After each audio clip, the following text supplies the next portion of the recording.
Welcome to Jaipur.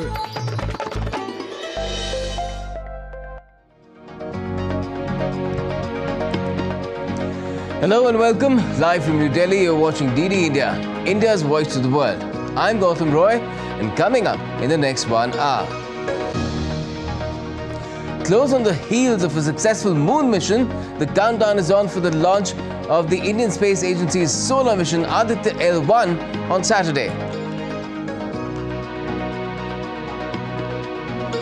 The Indian government sets up a committee to come up with suggestions on a new One Nation, One Election poll structure where parliamentary and all state polls will be held together. India's capital New Delhi gets decked up and security ready for heads of state and delegates attending the upcoming G20 Summit. And Grandmaster D. Gukesh becomes India's #1 chess player, ending Vishwanathan Anand's 37-year-long reign at the top.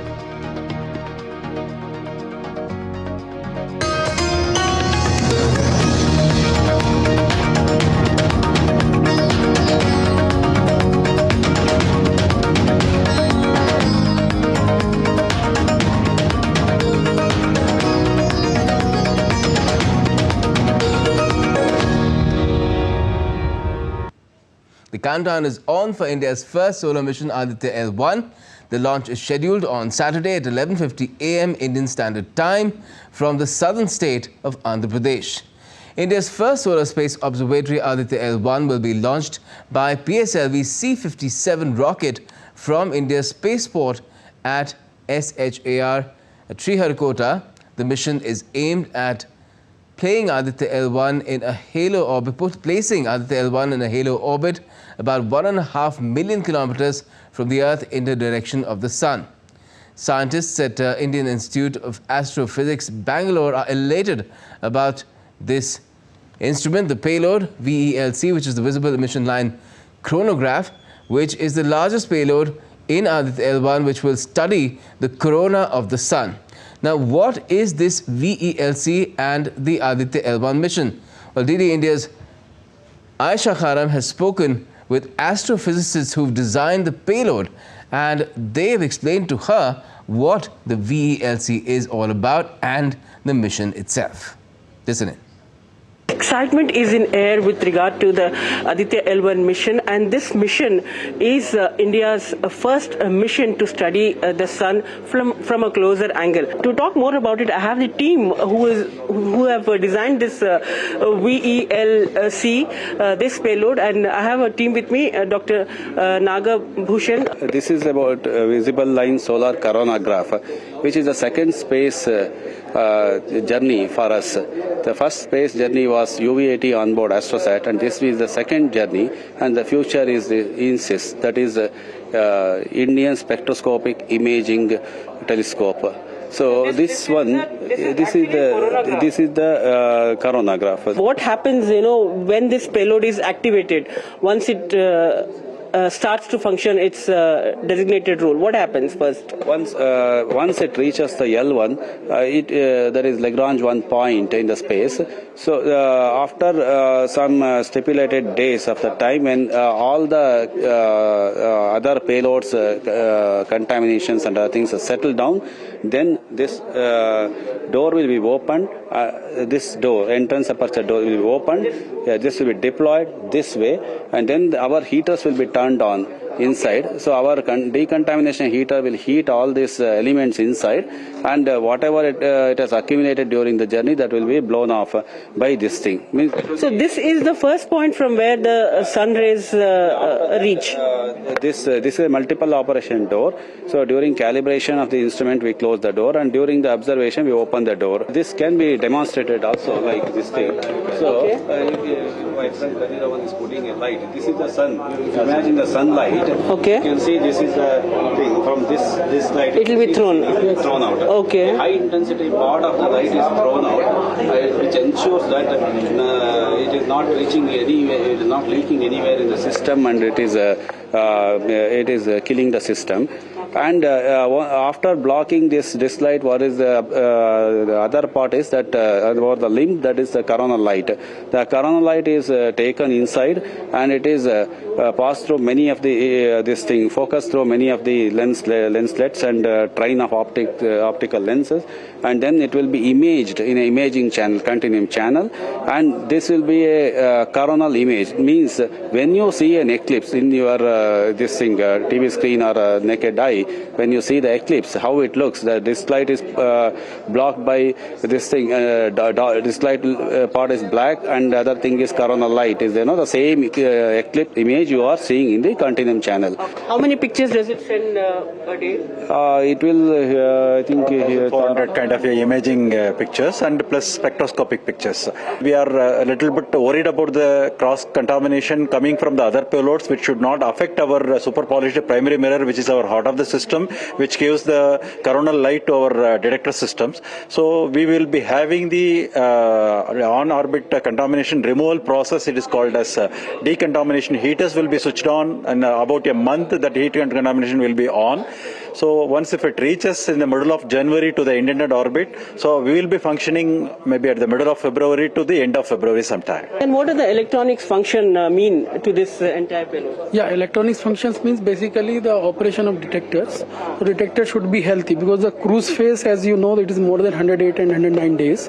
So why we are very safeguard to keep the electronics safe. So we'll operate the electronics step by step.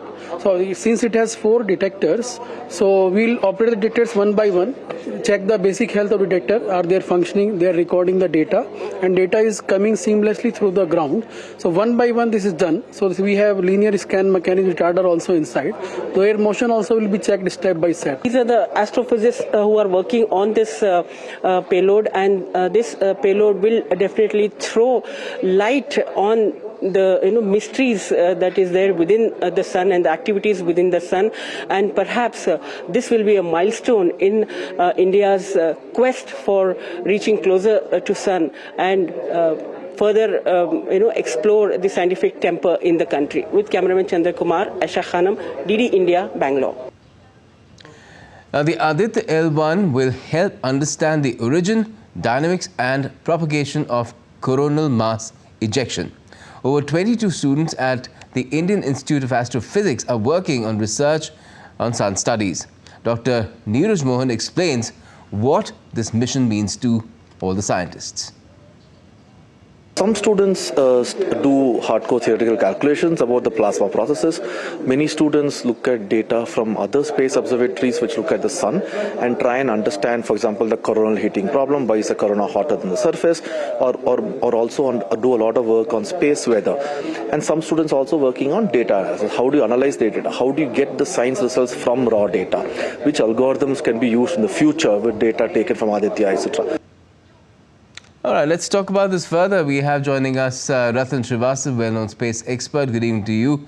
Mr. Srivastav, in terms of, we talk about ISRO and India's space ambitions later. First, in terms of trying to unravel the mysteries of the sun, to what extent does this mission, Aditya L1, have the potential to do it? Thank you, Gaurav, for inviting me to the show. And I tried to decipher what has been talked in a lot of technical language by the scientists earlier. So this is the first time that India is sending a space-based observatory at Lagrange point 1. And Lagrange point 1 is the point where the gravitational forces of the Earth and the Sun are probably able to not exert equals the centripetal forces, so that the small objects which are put at those Lagrange points can stay at place with using very less fuel. So we have 5 Lagrange points, and Lagrange point 1 is the closest to the Sun. It is 1.5 million kilometers from Earth. But having said that, this observatory is going to stay in place for 5 years. But before it stays there for 5 years, just as the scientist said, it will take about 4 months to reach that position. Once it reaches this position, as I could hear somebody saying, that they would be doing some decontamination, and after the decontamination is done, then the space-based observatory, which we call Aditya L1, is going to study these in very simple language, the effect of the sun on the space weather, on how the flares work, how the solar winds work. Why is the corona so hot compared to the sun itself? I mean, it is 1 million degrees centigrade and sun is supposed to be 6,000. So why is this such a lot of difference? Why are these flares happening? These coronal mass ejections, which are nothing but ejections of significant magnetic field. Why is this happening, and how is this going to impact the weather on space and for us as well? It is going to carry 7 payloads, out of which 4 are going to be part of the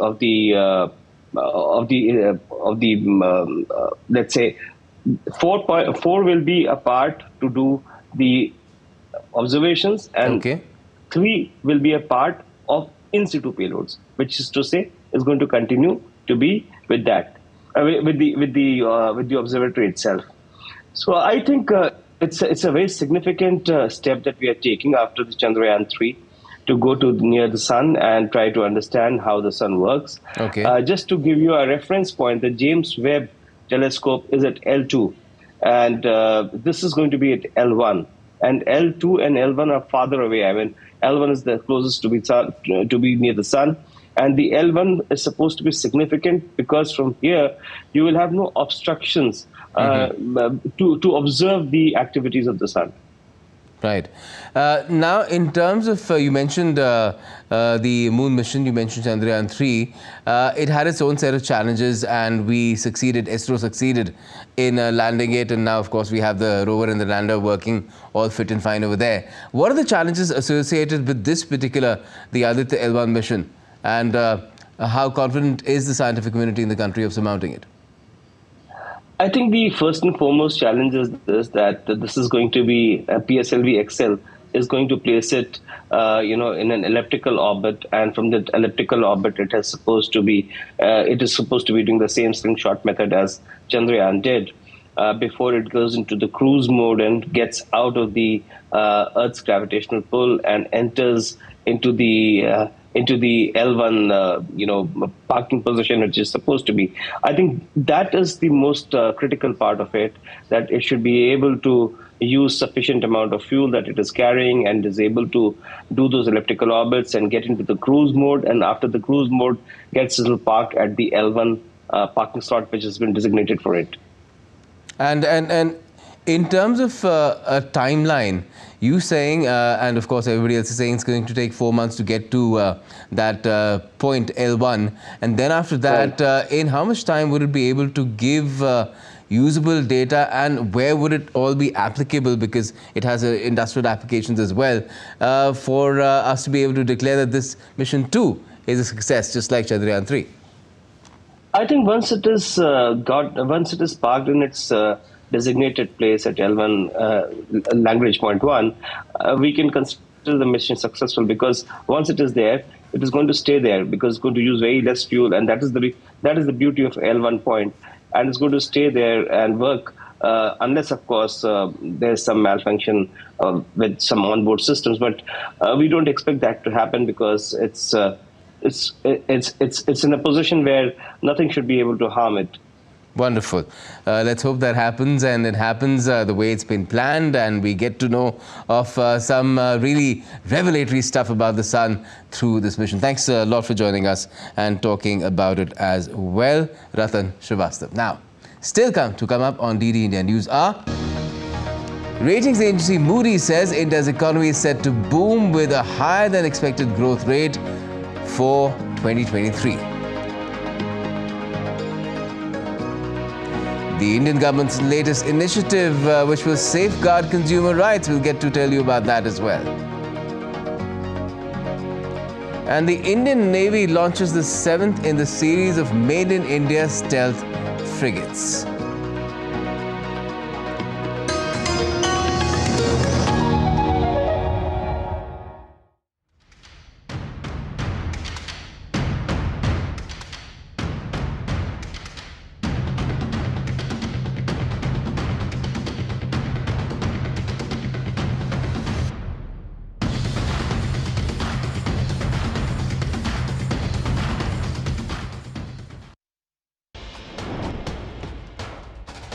Wherever news breaks, whatever it takes. Connecting corners, cutting across continents. Stories that matter from across the globe. Accurate, authentic journalism that serves you right.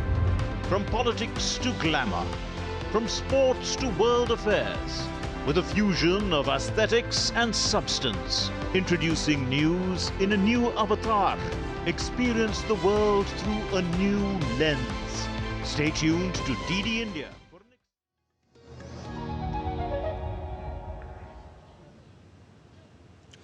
Welcome back. You're watching DD India News Hour. I'm Gautam Roy, and now let's get you an update on India's moon mission as well. Well, ISRO has detected a natural seismic event there. What's happened is that it's being said the instrument is in fact recording vibrations occurring due to movements of the rover and other payloads. ISRO also said that Chandrayaan-3 lander has made the first ever measurements of the near-surface lunar plasma environment over the South Polar region. And a high-level delegation from Kenya has visited ISRO headquarters as well and met its chairperson. An in-depth discussion took place on potential opportunities for cooperation and commercial engagements between India and Kenya in space. Both sides agreed to work on concluding a memorandum of understanding for space cooperation with specific activities and timelines. The delegation congratulated India and ISRO for the moon landing. India's economy looks set to boom with a higher than expected projected growth of 6.7% for 2023. Global ratings agency Moody's has released the figures today, with a forecast even higher than the Indian Reserve Bank's predictions of 6.5%. The first quarter of the current fiscal year has already seen a 7.8% boost, which is being credited to strong services expansion and capital expenditure. But Moody's highlighted that food prices could remain high due to a below-average rainfall forecast during the monsoon period. The agricultural commodity prices are also likely to shoot up if El Nino proves to be particularly strong in the second half of this year and also heading into 2024.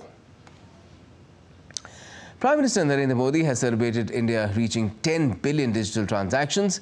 India's National Payments Corporation revealed the number of UPI transactions crossed the milestone mark last month. UPI is a digital payments system developed by the NPCI, which is an organization for all retail payment systems in India. A committee has been constituted for discussions on the issue of one nation, one election in India. India's Parliamentary Affairs Minister has said the committee's report will be discussed in the upcoming special session of the Indian Parliament. The one nation, one election concept refers to holding simultaneous elections for Lok Sabha and state assemblies. Lok Sabha is India's federal legislature, as was done in 1967. Let's now take a look at some other stories making the news as well. Well, the Indian government has introduced an invoice incentive scheme, Mera Bill, Mera Adhikar, that is my bill, my right. The objective is to bring a behavioral change in the general people, in the populace, to ask for a bill as their right and entitlement. This scheme has been initially launched as a pilot in selected states and union territories and will give an attractive reward of $10 million to the customers in a lucky draw. Now, as India's defense sector is heading towards self-reliance, Indian warship Mahendragiri was launched in Mumbai on Friday. This warship has been named after a mountain peak in the Eastern Ghats located in India's eastern state of Odisha. Mahendragiri is a technologically advanced warship and stands as a symbol of India's determination to embrace its rich naval heritage. The flood situation in India's northeastern state of Assam is still grim, as over 400,000 people have been affected in around 19 districts. 9 relief camps with over 100 relief distribution centers have been opened to serve flood-affected people. The State Disaster Relief Force and local administration has deployed several boats and medical teams on the ground to help with rescue efforts. And let's now get you an update on the upcoming G20 Summit in the national capital, Delhi, as well.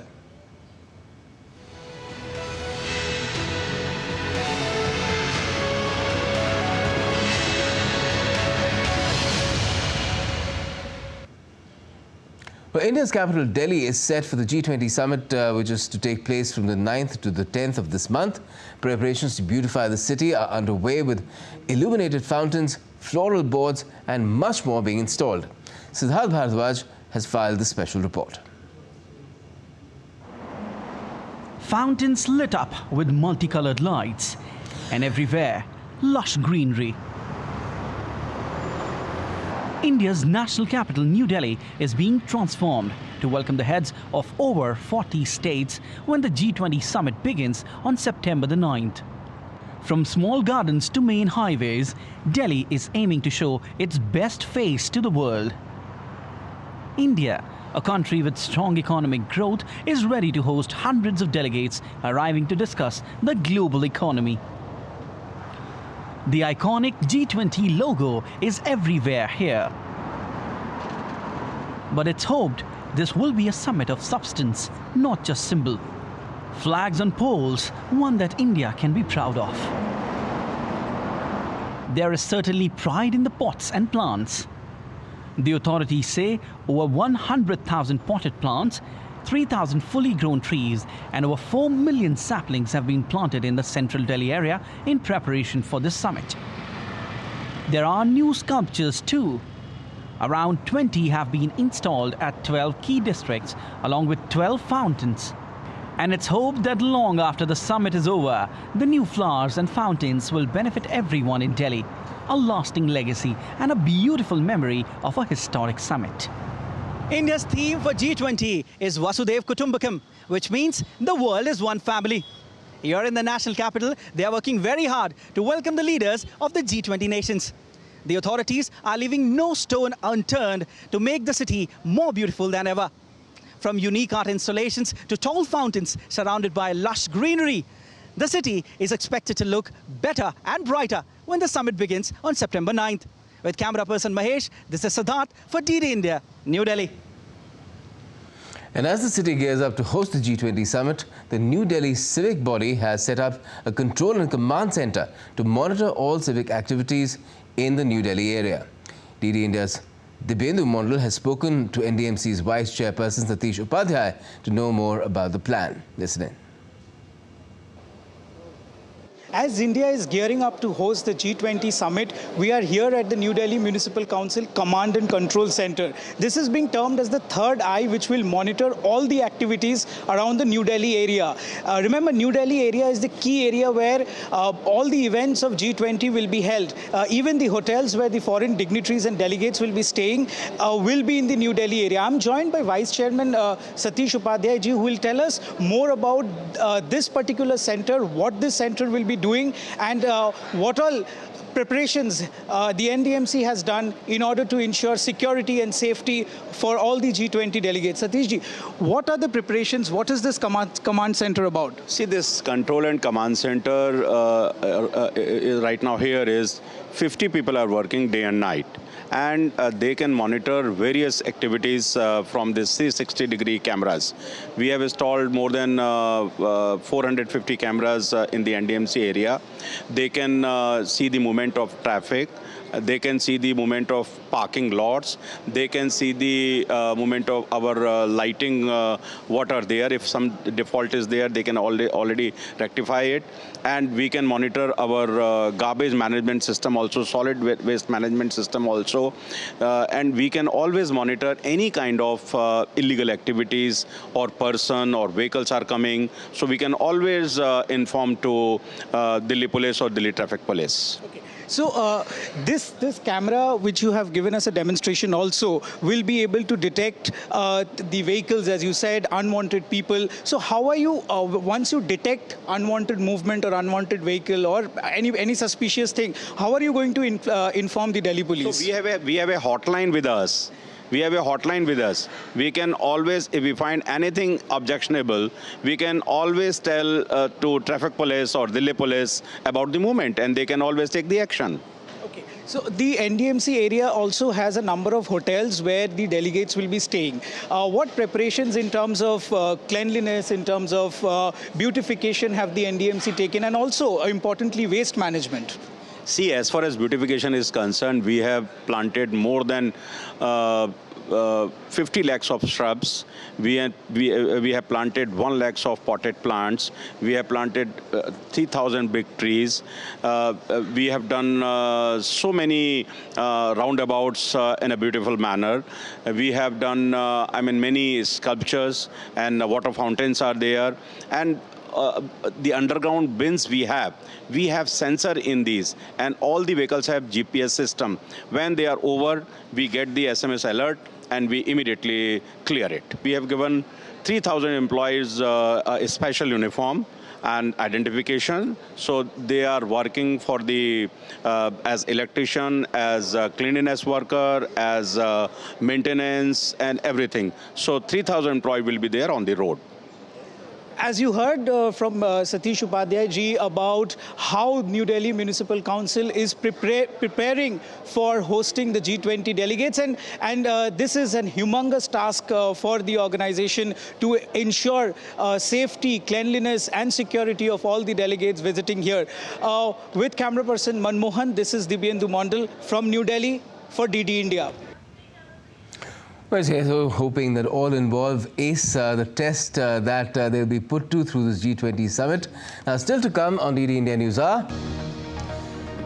Gabon's main opposition issues a call to mount pressure on the junta to hand back power to the people after the coup.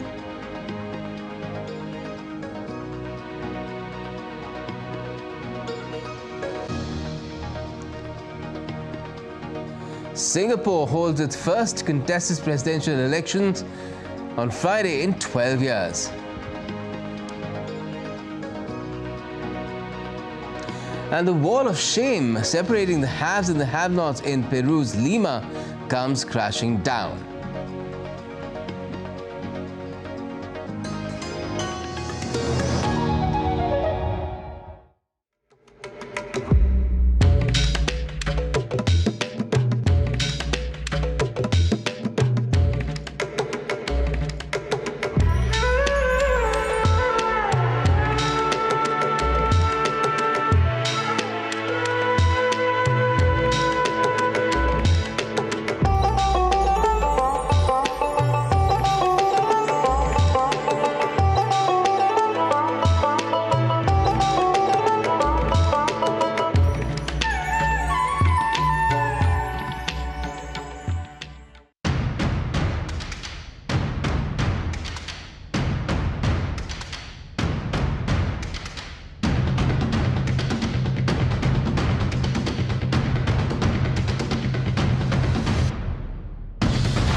Wherever news breaks, whatever it takes. Connecting corners, cutting across continents. Stories that matter from across the globe. Accurate, authentic journalism that serves you right. From politics to glamour, from sports to world affairs, with a fusion of aesthetics and substance. Introducing news in a new avatar. Experience the world through a new lens. Stay tuned to DD India for an exciting journey.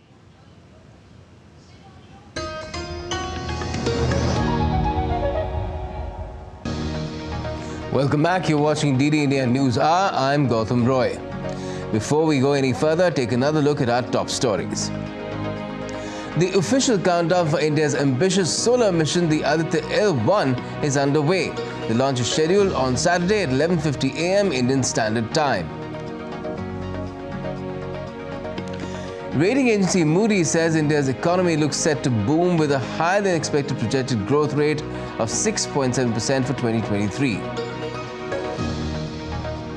And a committee has been set up for holding discussions on the issue of one nation, one election in India.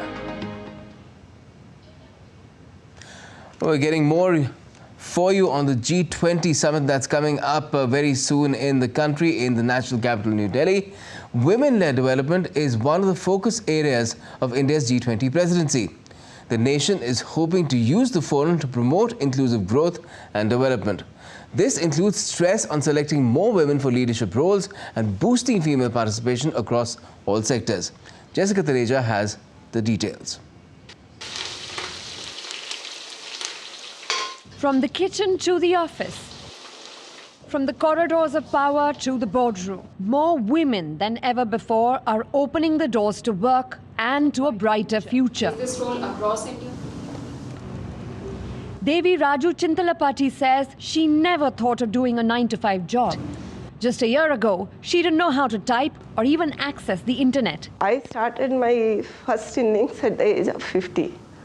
So after my children married and my husband is working, so I feel bored and I wanted to work. So I already done, it's 50 years in my household works, everything perfect. But I need to work.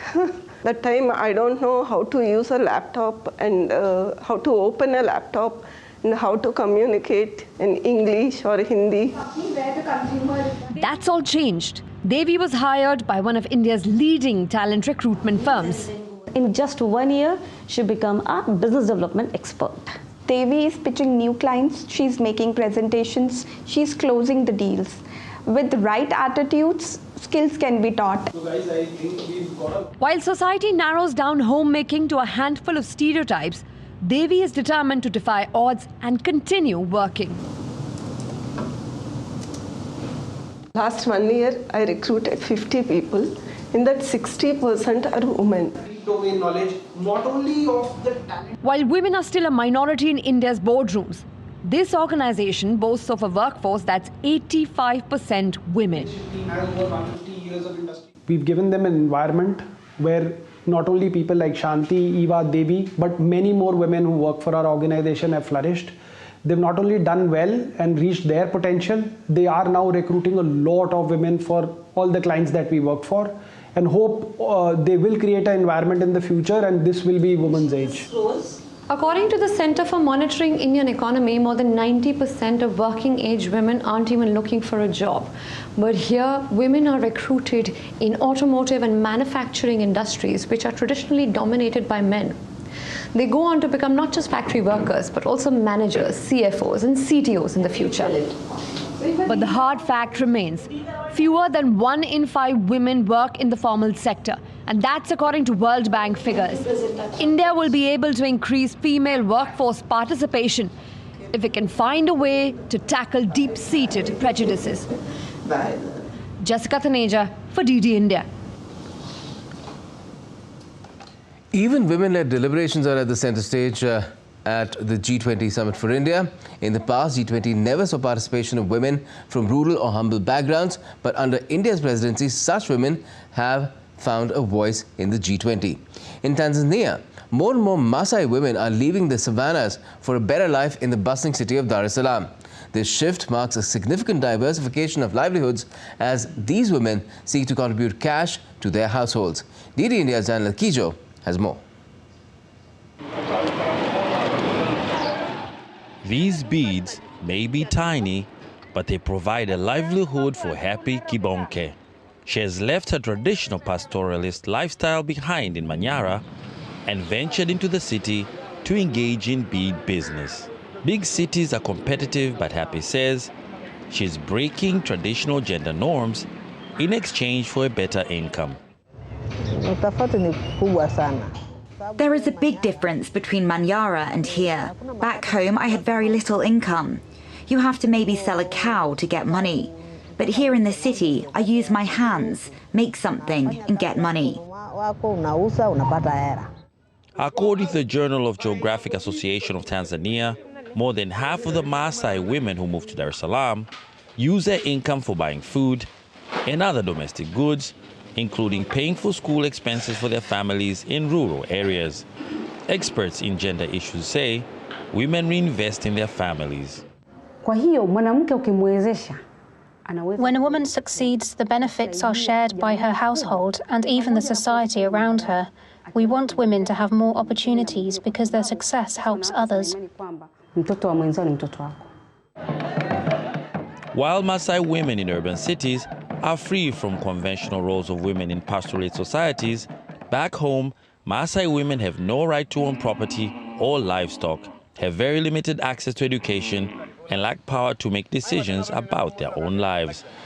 But the city brings new challenges, as most municipalities have not yet carved out a place for these nomadic business women. When we work on the road, sometimes we get chased by the municipality, saying that it's not a proper place to do business. Things like that are a challenge.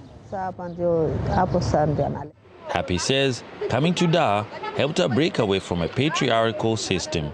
While the Masai have proudly maintained their traditional lifestyle and cultural identity, pressures of the modern world are changing their way of life. It's hoped that as much as they earn more for their families in urban cities, they don't lose who they are and what has given them worldwide recognition for being one of the most unique tribes in Africa. Daniel Kijo in Dar es Salaam reporting for DD India. And back in India, as Delhi gears up for the G20 Summit, India's heritage market of Chandni Chowk is buzzing with excitement to welcome the delegates and treat them with some centuries-old food and fashion. DD India's Dibendu Mondal has visited the market to get a sense of this excitement. Listen in. As India gears to celebrate G20 and welcome the world leaders, the markets here in Delhi are buzzing with excitement. We are at Chandni Chowk, famous for various eateries, clothes. We are at a famous jalebi shop here in Delhi, Chandni Chowk, and we will straight away go across to this man and ask him, आपका G20 के लिए क्या preparation है? हमारा ये preparation है जी कि ये बाहर के जो मेहमान आ रहे हैं, जॉन बाइडन आ रहे हैं, चाइना के राष्ट्रपति आ रहे हैं, वो सब आएँ और ये चांदनी चौक का प्रसिद्ध जलेबा और रबड़ी खाएँ. We are on the narrow bylanes of Old Delhi, and these bylanes are filled with hundreds of eateries, which dates back to 100 years old during the Mughal era. We are at the Paratha Wala Gali, where they serve one of the oldest type of flatbread, stuffed flatbread, which is deep fried. They have variety of these deep fried parathas, which includes aloo paratha, which is smashed potato parathas, which is a delicacy here in India that is enjoyed by both young and old. There are several people, famous personalities, who have tasted them and have taken back the reminiscence of Old Delhi and the taste of Old Delhi with them. Chandni Chowk is also famous for its fashion. We are here at a lehenga shop that has specifically designed some lehengas for the delegates of G20 who will be visiting the national capital in the next week. Sir, first of all, it's an honor for us that we are hosting G20, and the whole market is very euphoric about it, and we are expecting a lot of people to come and visit Chandni Chowk. We have a new collection. First of all, I would like to show you this lehenga and choli. So this is very popular in Western markets also. And then we have some Indo-Western with a choli and plazo, and with a shrug, with dhoti, with a dhoti and a top shrug. So these are all Indo-Western. They're very popular among the foreign dignitaries and foreign guests, and all we have keep coming in the market. And we are very happy, and we're looking forward that the markets are all open and a lot of guests come to Chandni Chowk, and we'll give them a very good collection. As you can see, this is all a new line which we have specially created, keeping in mind the style and the taste of the Western countries, the kind of clothes they wear. So Indian fashion is all over the world. I think after France is India only. So I'm sure they'll be looking forward. In Chandni Chowk, we are also joined by members of the Chamber of Trade and Industry that is looking after the entire preparation. All the country, all the Delhi, all the traders are so excited about G20, and we are eagerly waiting from last 3-4 months to welcome the G20 delegates. And we are educating the traders. Traders are eagerly waiting. Lots of the traders they are not very good in English. That's why they have called their son and grandsons. They are expert in English. They can speak English fluently, because they don't want to get any kind of difficulty to communicate foreign delegates. It is not only the traders who are excited about hosting the G20 leaders. The entire country is equally excited about hosting the G20 leaders and dignitaries and all the delegates that will be visiting not only this market in Chandni Chowk but also across the national capital. With camera person Manmohan Singh, this is Dibendu Mondal from New Delhi for DD India. So it's also going to be a bit of a festival in Delhi in the wake of the G20 Summit. Now, in the latest update from Gabon, the main opposition party, that is the Alternance 2023, has urged the international community to encourage the junta to hand over power back to the civilians. The African Union has also suspended Gabon's membership following a military coup that ousted President Ali Bongo. The military intervention is now the 8th in Africa's central and western region since 2020, and it follows the recent coup in Niger. The 55-member strong African Union, now one member down. Gabon's involvement now on suspension amidst the unraveling coup that's seen 6 decades of the Bongo dynasty's power come to a sudden end. The military intervention came just days after allegations of fraud in the country's elections, in which President Ali Bongo was given a 3rd term in power. Now, the AU is moving swiftly to condemn the takeover until constitutional order is restored. But inside Gabon's borders, coup leaders have received public support for ousting the president. To put it bluntly, I approve of the military intervention because it was necessary. I think the people of Gabon was a bit fed up with the Bongo regime. Coup leader General Bright Nguema will now be sworn in as Gabon's new president on Monday, a move that's brought markets and trade near the border to a halt. Gabon is the latest African nation to experience a military takeover after members of Niger's junta seized power late last month. Military rulers there have now expelled the French ambassador, escalating tensions with the ally nation and prompting the EU's foreign policy chief to kickstart the legal process for sanctions. We will support ECOWAS.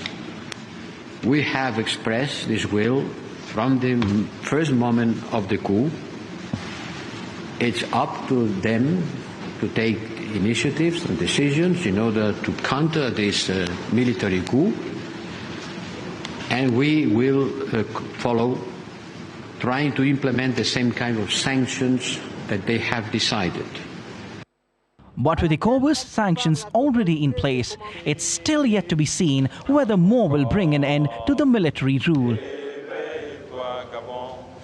And still to come on DD India News Hour, Australia to play for the series now after creaming South Africa in the first T20I by 111 runs.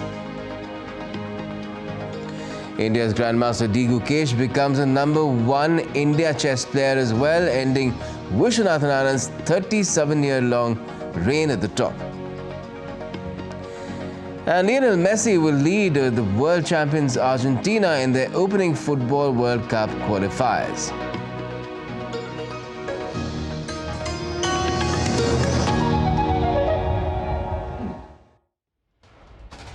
Wherever news breaks, whatever it takes. Connecting corners, cutting across continents. Stories that matter from across the globe. Accurate, authentic journalism that serves you right. From politics to glamour, from sports to world affairs, with a fusion of aesthetics and substance. Introducing news in a new avatar. Experience the world through a new lens. Stay tuned to DD India for an exciting journey beyond borders.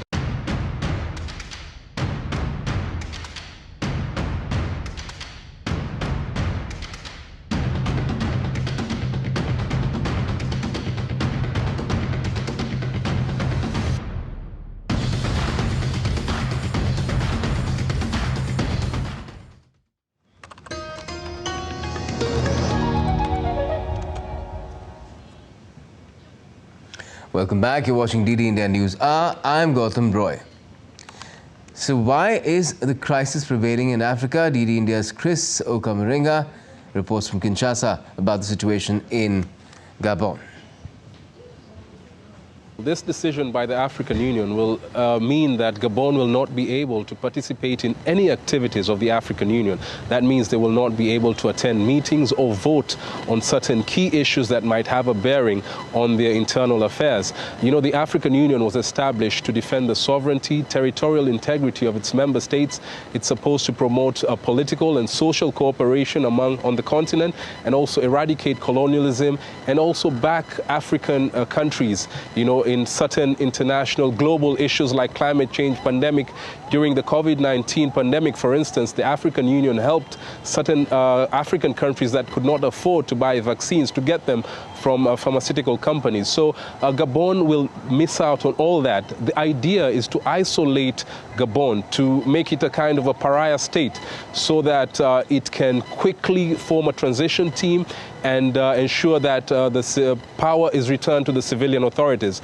But the leaders, the coup leaders in Gabon seem unfazed by this decision. They have said that they're continuing to go about what they have planned, and they also announced that they are going to appoint General Brice Oligui Nguema, who is the head of the transition government, as president on Monday, next week on Monday. And so they are saying that they're continuing with what they do not want any foreign meddling in the decisions, the affairs of their country. And now let's take you across to Anil for all the sporting updates as well. Anil?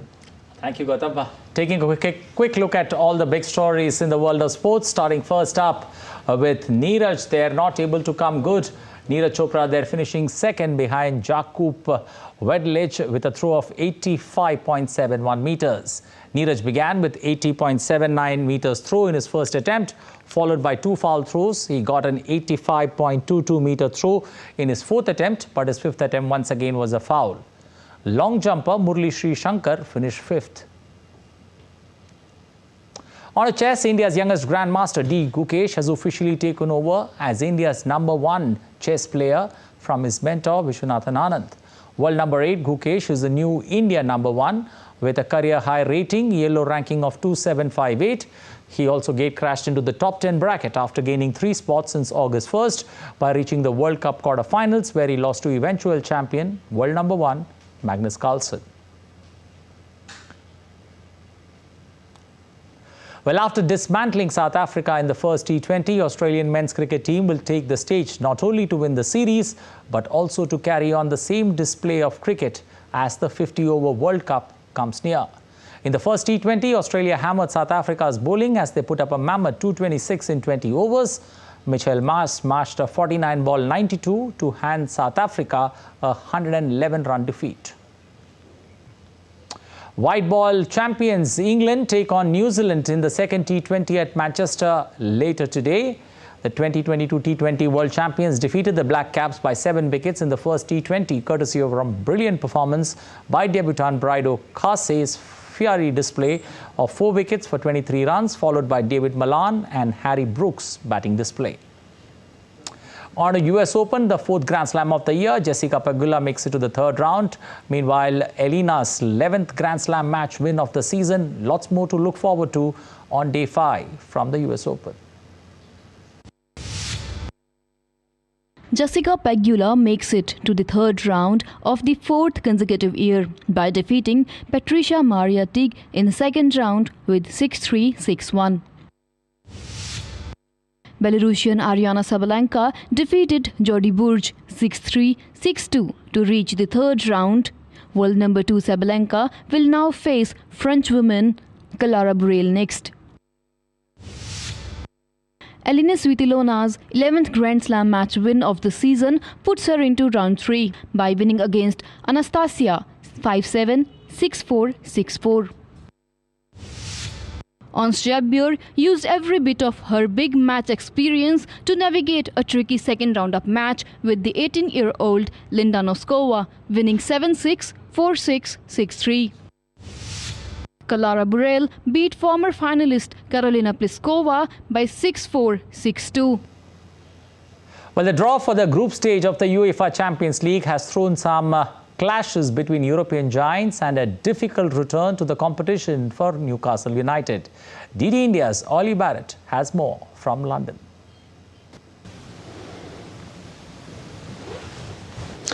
Well, Group A contains Manchester United, who, of course, coveted Harry Kane, but weren't able to sign him from Spurs, against Bayern Munich, who were, as the English striker goes in search of silverware. Perennial winners Real Madrid.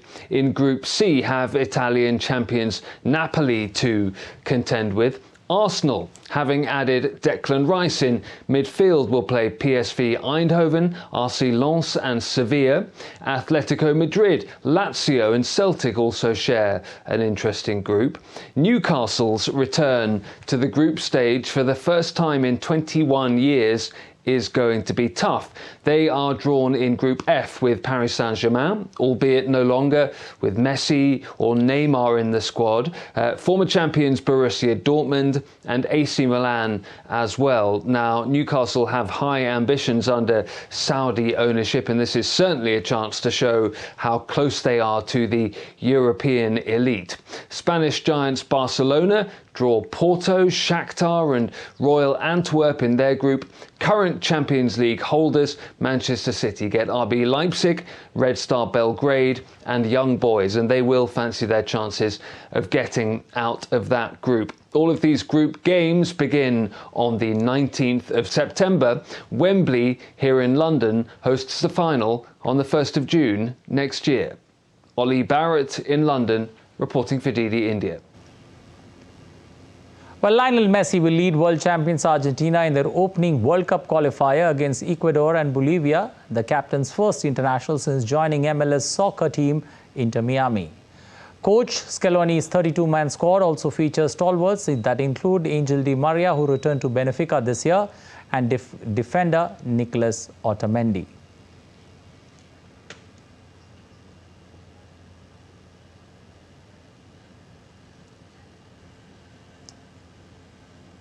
Well, that's all in the world of sports. Back to Gautam for more updates. Thanks a lot, Anil, for all those updates from different sporting arenas. And let's now take a look at some other updates that are making news around the world as well.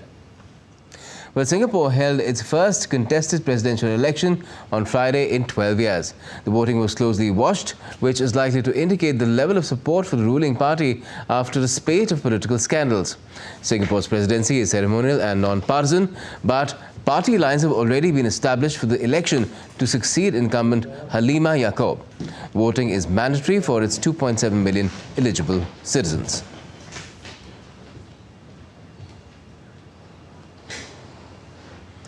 At least 2 people were killed and 3 others injured after shooting outside a shopping mall in the Austin city of Texas. According to police, the shooter was among the 2 killed in the firing, which took place near a shopping center.